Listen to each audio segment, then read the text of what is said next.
오늘부터 우리가 역대하 말씀을 함께 계속 이어서 읽어가게 될 것입니다. 이 역대하의 내용에서는 우리가 오늘 읽었던 1장의 내용처럼 솔로몬이 왕으로 즉위하고 난 다음에 가장 먼저 했던 일들이 하나님 앞에 1,000마리의 희생을 드린 일과 그 제사를 받으신 하나님께서 무엇을 구하느냐 하면서 지혜와 지식을 구하는 솔로몬에게 더 많은 것들을 그에게 베풀어서 그의 나라가 견고하게 세워져 가는 일들로 기록이 쭉 시작이 되다가 역대하 마지막까지 가게 되면 무슨 내용이냐면 솔로몬 이후에 분열 왕국이 시작이 되죠. 분열 왕국이 시작이 되는데 주로 유다를 중심으로 해서 이 왕국의 역사를 쭉 설명합니다. 그리고 마침내 패망하게 되고 이 패망이 되지만 그러나 하나님께서 다시 그 백성들을 회복시키시겠다고 하는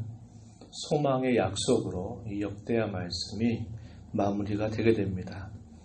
그런데 우리가 여러 차례 살펴보지만 이 역대기에 있는 말씀들은 그들이 역사적인 상황을 겪어가면서 읽어가는 말씀이 아니라 이미 그들이 바벨론 포로 70년의 세월을 마치고 그들이 예루살렘으로 돌아와서 자신들이 과연 누구인가 그 정체성을 확인하게 하기 위해서 주셨던 말씀의 내용이라는 겁니다. 그래서 마치 지나간 역사를 다시 읽는 것과 똑같습니다. 우리 한국 사람들도 마찬가지겠죠. 우리 한국의 지나간 역사들을 다시 한번 읽어보는 것과 똑같은 것입니다. 읽어보면서 그때 그랬지, 왜 그랬을까, 이것이 문제였구나, 이렇게 해야 되겠구나 하는 것들을 우리가 역사를 생각해 보면서 우리의 지금을 돌아보고 우리가 앞으로 어떻게 가야 될 것인가를 생각하는 것처럼 마치 역대기를 읽는 말씀도 하나님께로부터 징계받아서 그들이 포로 생활을 마치고 다시 돌아와서 지나간 역사를 다시 읽으면서 한편으로 하나님은 여전히 우리의 하나님이시고 우리는 하나님의 백성이다 라는 사실들을 확인하고 지나간 역사 속에서 실수했던 것들이 무엇이고 어떻게 해야 될 것인가를 되돌아보는 그런 마음가짐으로 이 말씀을 읽어가게 되는 겁니다. 그래서 우리가 이 말씀을 읽어가면서도 역시 오늘 살아가는 저와 여러분이 이 말씀을 읽으면서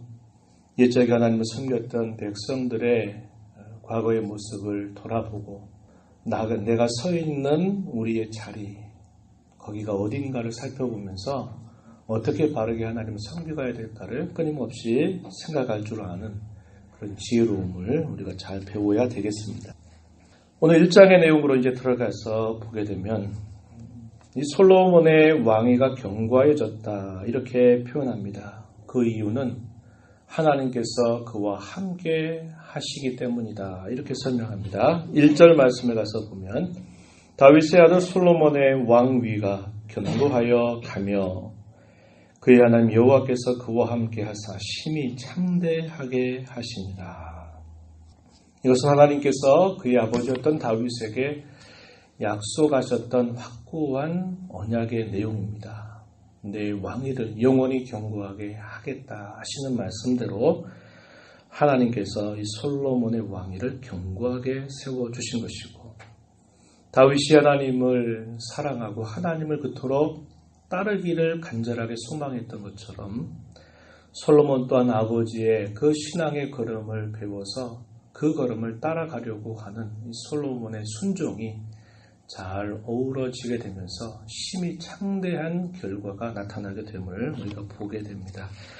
우리가 읽은 1장 14절부터 17절 내용에서 솔로몬이 다스린 나라가 얼마나 번영을 했는가 하는 내용들에 대하여 간략하게 요약해 줍니다. 한번 14절 가서 보시면 강력한 군사력을 가지고 있었다는 겁니다. 병거가 1,400대, 마병이 12,000명이다. 이렇게 소개했고 15절 가서 보면 얼마나 부를 이루었는가에 대해서 예루살렘에서 은금을 돌같이 흔하게 하였다. 얼마나 많았든지 길바닥에 돌이 있는 것처럼 그만큼 은금이 많이 있었다 이렇게 이야기합니다.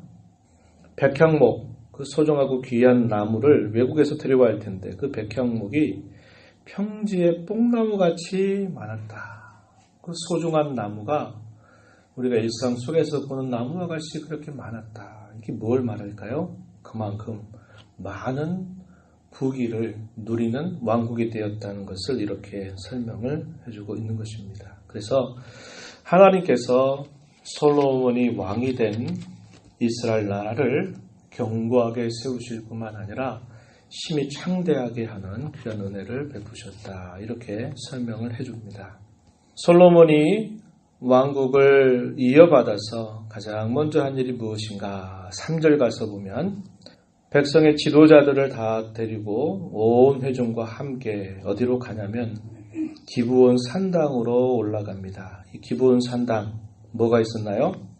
여호와의 회막이 있었고 노수로 만든 제단이 있는 곳입니다. 그곳으로 백성의 지도자들과 회중들을 모아서 그곳에서 하나님 앞에 제사를 드리게 됩니다. 6절 여호와 곧 회막 앞에 있는 놋제단에 솔로몬이 이르러 그 위에 1000마리 희생으로 번제를 드렸더라.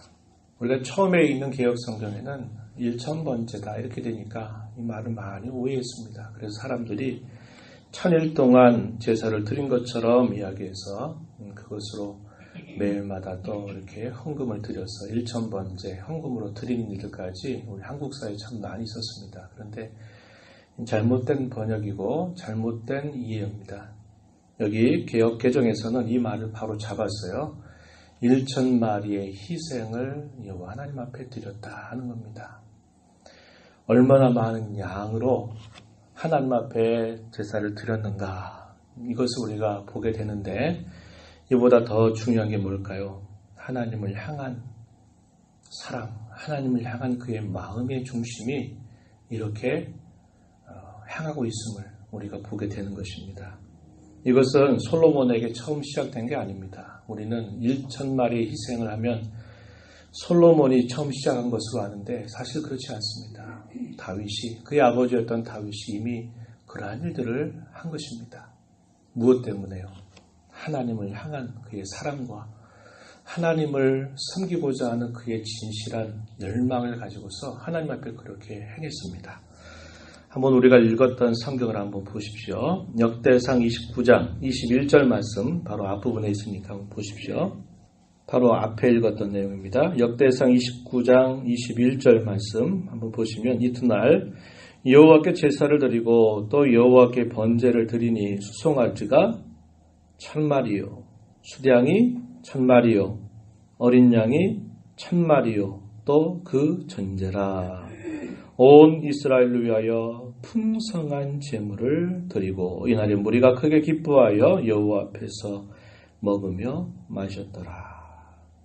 솔로몬 성전을 건축하기 위해서 그가 힘을 다해서 모든 부분들을 준비하고 나서 하나님 앞에 자신도 드리는 것이 너무 기뻤고 백성의 지도자들이 여호와 하나님 앞에 드리는 것도 너무나 기뻤고 온 백성들이 자기들이 가진 것으로 하나님을 사랑하는 마음으로 드리는 그 헌신과 봉헌을 보면서 너무나 기뻤습니다. 그래서 다윗은 하나님 앞에 번제를 드리는데 1000마리씩입니다. 1000마리.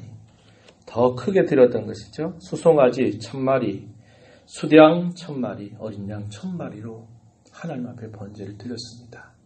아버지 다윗이 이렇게 했던 그의 신앙의 자세가 솔로몬에게 그대로 이어지게 된 것입니다. 그래서 1000마리의 희생으로 온 백성의 지도자들과 온 회중들을 모아놓고 그 앞에서 하나님 앞에 번제를 드리게 된 것입니다. 그랬더니 하나님께서 그 번제를 기뻐 받으시고 이렇게 물으셔요. 7절입니다. 그날 밤 하나님이 솔로몬에게 나타나 그에게 말씀하십니다. 내가 너에게 무엇을 주랴 너는 구하라. 이렇게 말씀하십니다. 솔로몬이 먼저 구했던 게 아니라 하나님께서 그 제사를 온전히 기뻐하시면서 그에게 말씀하시는 겁니다. 솔로몬아, 내가 너에게 무엇을 해주면 좋겠니? 한번 구해봐라. 이렇게 말씀을 하신 것입니다. 그러자 솔로몬이 하나님 앞에 이렇게 말씀드립니다. 8절 주께서 전에 큰 은혜를 내 아버지 다윗에게 베푸시고 내가 그를 대신하여 왕이 되게 하셨사오니 여호와 하나님이여 원하건대 주는 내 아버지 다윗에게 허락하신 것을 이제 굳게 하옵소서. 주께서 나를 땅의 티끌같이 많은 백성의 왕으로 삼으셨습니다. 이렇게 표현하죠. 자신을 왕으로 삼아주신 것에 대한 감사가 있고 하나님께서 아버지 다윗에게 하셨던 언약의 말씀, 왕위를 견고하게 해주신 것, 그것으로 인하여서 그가 감사를 하나님 앞에 고백하게 됩니다. 그리고서는 이것을 하나님 앞에 간구합니다. 10절 말씀, 주는 이제 내게 지혜와 지식을 주사 이 백성 앞에서 출입하게 하옵소서. 이렇게 많은 주의 백성을 누가 능히 재판하리까. 하나님 앞에 구한 것, 지혜와 지식을 구한 것입니다. 왜 이것을 구합니까? 땅에 티끌같이 많은 백성의 왕으로 삼으셨는데 이 백성들을 올바로 잘 다스릴 수 있는 그런 지혜와 지식을 구한 것입니다. 왜 그럴까요? 하나님께서 기뻐하시는 뜻을 따라서 하나님의 바른 말씀을 따라서 그 백성들을 잘 다스리기를 원하는 그의 소원이 여기에 표현되고 있다라고 하는 것입니다. 마치 예수님께서 너희는 먼저 그의 나라와 그의 의를 구하라. 그리하면 이 모든 것을 너희에게 더해 주시리라 하시는 말씀처럼 그가 하나님 앞에 구한 것은 그가 나라의 왕위를 이어서 이 나라의 왕이 되었는데 이 나라가 자신이 의도하는 나라, 자신이 세우고 싶은 나라, 그런 나라가 아니라 하나님의 뜻을 따라서 올바르게 세워지고 다스려지는 그런 나라가 되기를 소망하는 마음으로 하나님 지혜와 지식을 주시옵소서 이렇게 간구를 올리게 된 것입니다. 그랬더니 하나님께서 뭐라고 하십니까? 11절에 이런 마음이 내게 있어서 부나 재물이나 영광이나 원수의 생명 멸하기를 구하지 아니하며 장수도 구하지 아니하고 오직 내가 내게 다스리게 한 내 백성을 재판하기 위하여 지혜와 지식을 구하였으니 그러므로 내가 너에게 지혜와 지식을 주고 부와 재물과 영광도 주리니 이전의 왕들도 내 후에도 이런 일이 없으리라. 전무후무한 그러한 복을 더해 주시겠다고 하나님이 약속하시게 된 것입니다. 그가 가장 먼저 했던 일들은 하나님을 섬기고자 하는 마음이었고 그가 하나님 앞에 이걸 드려서 뭔가를 얻어내겠다 하는 마음을 가진 게 아닙니다. 하나님 앞에 그가 큰 나라를 다스릴 그 위협을 이어받아서 하나님 앞에 감사하면서 하나님께 헌신하는 마음으로 제사를 그렇게 드렸더니 하나님께서 그 제사를 들으시고서는 뭘 해주기를 원하느냐고 이렇게 물으셨고 그 묻는 대답에 그는 가장 소중하고 가장 우선적인 것을 구하는 자세를 가졌습니다. 그래서 하나님은 그것을 기뻐하시면서 지혜와 지식뿐만 아니라 부와 영광과 또 영예를 그에게 더해 주셨다고 약속하시는 것입니다. 만약에 하나님께서 여러분들이 간절하게 기도할 때 여러분에게 만약에 하나님이 물으신다면 여러분 뭘 구하시겠습니까? 내가 너에게 뭘 해주면 좋겠니? 이렇게 하나님 물으신다면 여러분 뭘 구하시겠습니까? 부와 재물과 영광을 얻기 위해서 다른 거 구하는 척 하시겠습니까? 우리는 그런 셈법을 하면 안 된다 그랬습니다. 내가 11조 드렸더니 거기에 100배, 1000배를 더해 주실 것을 목적으로 삼아서 11조 드린다? 내가 하나님의 교회에서 뭔가를 봉사하는 것을 두고 내가 다른 어떤 걸 목표 삼아서 한다? 이거는 순서가 뒤바뀐 겁니다. 우린 번영을 이루기 위해서 내가 얻는 무엇인가를 얻어내기 위해서 하나님을 섬기는 자들이 되어서는 안 돼요. 이거 잊지 말아야 됩니다. 이렇게 되면 하나님을 섬기는 종교가 타락한 종교가 되고 마는 것입니다. 하나님을 순전히 사랑하는 마음으로 그분이 베푸신 은혜에 대한 감사와 감격을 생각하면서 내가 무엇을 드린다 한들 하나님의 은혜를 다 갚을 수 있겠습니까? 내 생명도 주의 것이고 내 인생도 다 주의 것이며 내가 살아가는 모든 삶 속에 있는 것들이 다 주님의 것인데 내가 무엇을 다 드려서 그 은혜를 내가 보답하며 살 수가 있겠습니까? 그런 참된 그런 순전한 그런 신앙의 자세로 하나님을 섬겨가는 것이 목적입니다. 그러다가 때로 어려움도 당할 수 있고 고난당할 수 있고 때로는 핍박을 당하다가 그런 가운데 인생을 마칠 수도 있는 것이고 때로 하나님께서 솔로몬처럼 우리가 생각지 못한 많은 어떤 영예와 많은 걸 누리게 하실 수도 있어요. 그것은 주님의 뜻입니다. 주시는 분의 마음이에요. 거기에는 우리가 집중할 것이 아니고 다만 주께서 말씀하신 것처럼 우리가 살아가는 삶의 매 순간순간마다 내가 무엇을 하든지 하나님의 나라가 이루어지고 내가 살아가고 내가 섬기는 모든 곳에 하나님의 뜻이 잘 구현되는 그런 삶을 살기로 소망하면서 우리가 살아간다면 우리의 삶의 필요를 주께서는 어떤 형식으로든지 우리를 돌봐주시고 채워주실 것입니다. 하나님을 섬기는 그 순전한 목적을 두고 늘 우리의 삶을 하나님 앞에 아뢰면서 하나님이 나를 왜 이곳에 두셨을까?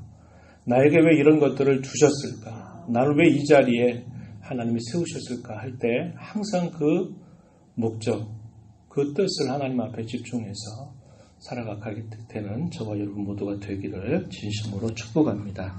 하나님 아버지 감사드립니다. 오늘도 저희들에게 호흡과 생명을 허락하셔서 주님께로부터 이 하루를 받아 또 이 하루를 살아가게 해주시니 감사합니다. 우리의 생명도 주의 것이고 우리의 인생 전체가 다 주께로부터 받은 것인데 짧은 인생을 살아가면서 헛되고 허망한 일들에 우리의 힘과 우리의 모든 것들을 소진하는 삶이 되지 않게 하시고 저희를 부르신 하나님의 뜻을 저희들이 삶 속에 늘 집중하면서 무엇보다도 먼저 하나님의 나라를 구하고 하나님 나라의 의를 구하는 자로 살아가는 저희들의 삶이 되게 하여 주옵소서. 우리의 필요를 채워주시면서 우리를 돌봐주실 하나님의 신실한 약속을 언제나 부여잡고 주신 분의 뜻과 마음이 어디에 있는지를 늘 살펴서 우리의 남은 삶을 주 앞에 복되게 살아가는 모두가 되게 하여 주시옵소서. 이 나라와 민족, 이 세계의 여러 질서들을 주께서 불쌍히 여겨주셔서 오늘 허락하신 이 북미 정상회담 주께서 긍휼과 자비를 베풀어 주시기를 간절히 바랍니다. 그리하여 마지막 시대 우리 대한민국 하나님 앞에 귀하게 쓰임받는 나라 되게 하시고 복음을 알지 못하는 세계의 많은 나라에 주의 복음을 힘써 전하는 귀한 나라, 의와 공평을 세워가는 그러한 나라가 되도록 인도하여 주시옵소서. 너의 보호자 앞에 나와 강구하는 심령들의 강구를 귀를 기울여 주시기를 원하옵고 예수님 이름으로 기도하옵나이다. 아멘.